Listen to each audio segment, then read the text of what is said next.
Hello, welcome back to my channel. I'm VA Winter, I'm an indie author. I have one book out, Firewitch. Currently working on revising the sequel, which is currently book 2. It is currently the 3rd of January and I haven't done this in quite a while. At least I haven't done this successfully in quite a while. I've just been kind of tentatively planning my publication schedule this year using my little sticky notes. So that calendar up there, which you've just seen, is my social media / content calendar, I suppose, so it seemed the best place to put my publishing schedule. Obviously the first quarter of the year, which is this side, is more filled out because I've planned Q1. I haven't planned the rest of the year for my social media because it changes. I'll iterate based on what works, what doesn't, what I'm finding it difficult to keep up with. If I'm managing 5 posts a week, I'll look at ramping it up. If not, we can scale back. We can change what I'm publishing when. I need to finish draft 2.5. I'm still plodding towards the end of draft 2.5 of book 2. According to that, I need it finished by the end of this next week. So the 11th of January, I'm currently sitting at about 76,000 words and there's about 10 chapters left. I haven't written a lot over the last month. I kind of gave up at the beginning of December and I've written about 5,000 words over the course of December. I haven't written anything yet this year in January because it's been New Year's and then I had a migraine, because of course I did. I think I was a little bit burned out at the beginning of December, which is why I stopped posting on YouTube. I stopped posting more or less. I posted a little bit on Instagram and TikTok. That's a lot less effort. I haven't really written a lot, as I said. I've done reading. I've been reading, which has been nice, sort of refilling the well, as it were. I'm planning. Redone my Kanban boards, which are above my desk. I went through the Your Path Forward course by Sarah Cannon, which is kind of in the same vein as HB90 at the end of the year as well, and just sort of really looked at my long-term goals and what I want to do and how I'm going to get towards that long-term goal of being self-employed doing this. In December, basically sort of late November, December, I was in a lot of pain with some toothache. There was some drama at work because of course there was some drama at work, which is still not really resolved. It's just kind of been swept under the rug. It was just end of the year. I don't like December as a month. It's not my favourite time of the year, end of the year and Christmas and all that stuff. And I think I just needed a break from everything. I needed to step back and I needed to just say enough is enough and just took a break. I just took a break from everything. I'm a little bit annoyed at taking a break from everything because now I'm sort of behind schedule, which is really annoying. I've had to push the release date of book 2 back again for the second time, just simply because it was supposed to be finished at the beginning of November. This draft was supposed to be finished at the beginning of November and it is now early January. I have it booked in to go to a developmental editor mid-February. So I've got 6 weeks to finish this last little bit of this draft, reread it, and then fix some stuff in it, which there isn't a lot that needs fixing. And then I'll also be working on the outline and everything for A Scribe of Secrets and Shadows, which is my serial. Sort of in the downtime, I am using a new editing software. So my video that went up, my 2026 goals video that went up, and by the time this goes up, there will be the introduction to my TBR project. That will have gone up as well. They've both been edited using the new software. There have been some teething problems, but the point of it is that I can do some kind of cool text effects that I was playing with in my goals video, which I quite like, quite enjoy. I think it's kind of neat. So if the video looks strange, that's why. So the other day I finished A Dangerous Inheritance by Alison Weir. This is historical fiction. It is about Lady Catherine Grey, who was the sister to Jane Grey, who is was the Tudor queen who was basically forced onto the throne and spent about 9 days there, and then she got beheaded. And it also weaves in together a story of another girl from sort of 80 years earlier called Kate Plantagenet, and she was the daughter of Richard III, who also usurped the throne. He was the guy who put the princes in the tower, and the princes in the tower disappeared. No one knows what happened to them. So it kind of interweaves these two stories of these two girls who, and they are girls, they are in their teens when they are married off to older men. And it's very much a story about them being not in control. They're just sort of pawns. They're shuffled about the chessboard by these men who want power and wealth. And it's very much a story about that. The thing I really like about it, thinking about it from an academic question mark point of view, is these girls are just pawns. They are just being shuffled from place to place, man to man. They are being told they will do this, they will do that. They're waiting. The men go off to fight. They're stuck at home waiting. They're pregnant. They're not pregnant. Their lives are just waiting and being pushed around like pawns. And that's how the book felt. It wasn't an easy read because it was a bit slow, but I think that was the point, so that's interesting. I'm currently reading A Dark and Drowning Tide by Alison Saft, and I'm quite enjoying that so far. I'm about 100 pages in. The next essay that I need to write is for A Quart of Silver Flames. I'm looking at trauma, which is really interesting. I've discovered that there is a branch of literary theory called trauma theory, I think. I can't quite remember exactly what it's called, something like that. I didn't know this existed, which is obviously the study of the representation of trauma in literature, because A Quart of Silver Flames follows Nesta, who is sort of a side character in the main ACOTAR series, as she sort of works her way through the trauma of what happened at the end of the main ACOTAR series. This vlog was supposed to go up tomorrow. There is not enough footage for it to go up tomorrow, so it's going to go up next week instead. I'm going to try and get back into the habit of vlogging. I'm going to go get on with stuff, and I will catch up with you when there's something interesting to say.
Hello, good morning. It's Monday morning. It's time to get ready for work just about. So I'm about to stop writing. I've tried to write this morning. I've not done tremendously well. I've done about a couple hundred words. It's been hard getting back into it. I did write some last week, at the beginning of last week when I was in work for a couple of 3 days.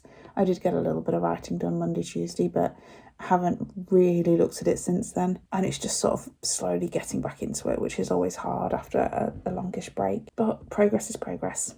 I will take my 200 words and be happy with them. I might get a few more done during the day on my phone. I finished A Dark and Drowning Tide by Alison Saft last night. It's really good, really enjoyed it, 5 stars. I'm also reading about, and I can't remember whether I said this yesterday or not, I'm reading about trauma theory. I feel like I did, in literature, which is interesting and making my brain hurt because it's talking about deconstruction,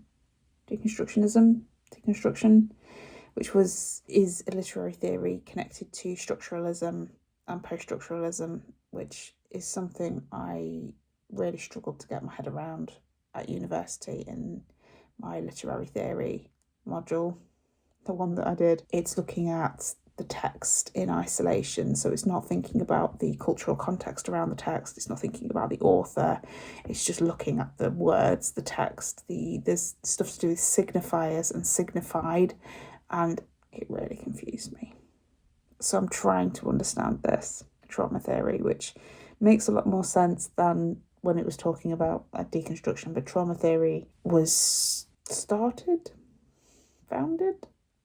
not sure what the right word is, by some theorists who were deconstructionists, I think was my understanding.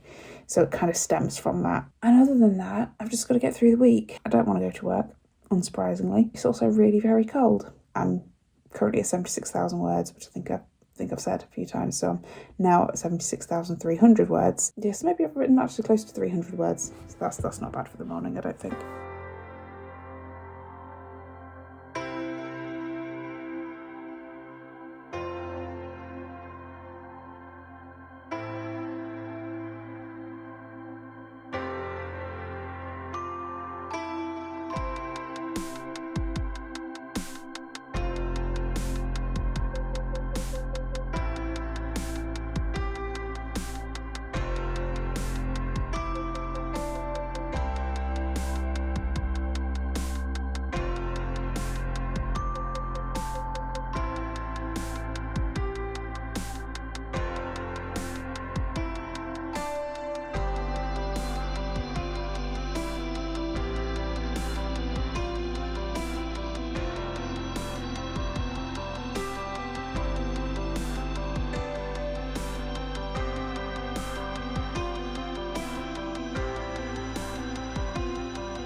Hello, it's Saturday morning. It's about 11 o'clock on Saturday, the 10th of January now. I am working on the A Court of Silver Flames essay and my brain hurts. I've made some notes in my notebook, which I'm using for this project, and I'm focusing on trauma. Obviously in this book, Nesta, who is the main character, experiences trauma. She's not given any choice by her sister, really, but to get over it.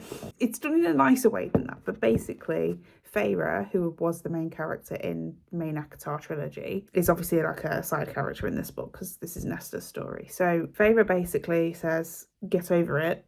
We're not giving you any choice. Here's the tools we're going to give you in order to get over it. Now just go away and get over it. Otherwise, we're basically going to disown you. Obviously, Nesta isn't in a good place at the beginning of the book and she does need help. She does need to recover from the trauma. There's very much a reading of this is about what Nesta's behaviour looks like and how that reflects on Rhys and Feyre, who are the rulers of the Night Court. There's a quote, which is something that Feyre says, which is basically like, it's about how it reflects upon my court when my sister spends our money on wine and gambling and does nothing to contribute to the city. Which, as somebody who is very interested in the idea of work and capitalism and the history of that and the way that it functions, that was really interesting to me. And that's what I'm trying to write about.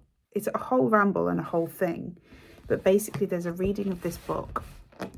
And I really loved reading this book, but I think it's just intellectually interesting to read the book this way, where Nesta being forced by Feyre to recover from her illness is emblematic of the idea that working is the solution to trauma, to mental health. It's really interesting. And reading about this trauma theory as well is giving me some ideas for the third book in Fire Cycle, because I've been trying to figure out how on earth I'm going to end this series the way it needs to end without having to write a fourth book. And it's giving me some ideas for that as well. And I'm not going to say too much about that because it'll spoil it. It's interesting. And this is what I mean about studying literature feeds into creative writing. Postmodern literature is very tied to trauma theory, or at least trauma theory likes postmodern literature, because a lot of postmodern literature isn't a story that goes from A to B in a linear fashion. It can be broken up. It can be fractured.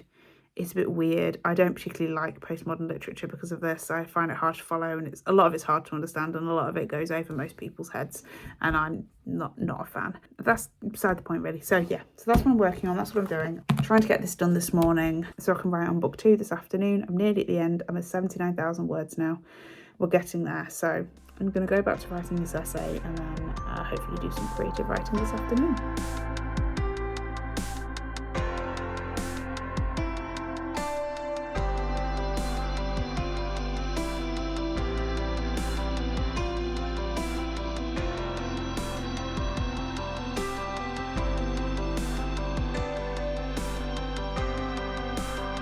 It's now Sunday afternoon and I have finished draft 2.5. Finally. Finally, I finished it this morning and then I went and had some lunch.